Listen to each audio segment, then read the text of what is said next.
বন্ধুরা আজকে তরকারি হয়েছে কুমড়ো বেগুন আর মূলো দিয়ে একটা তরকারি, একদম কিছু মশলা দিইনি, কিন্তু এটা আমি লাইভে করেছি।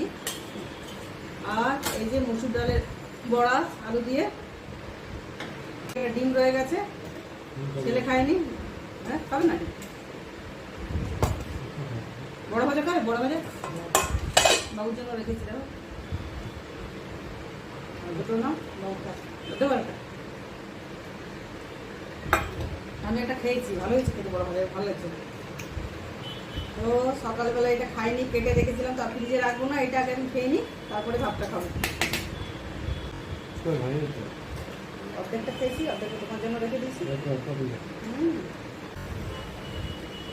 এই বড়াতে কতটা ঝোল করেছিলাম, সব ঝোলটা টেনে নিয়েছি, বড়াটা খেয়ে নিয়েছি। ডিমের ঝোলটা আছে, খাও না, ডেইলি ডিম খাই না। হ্যাঁ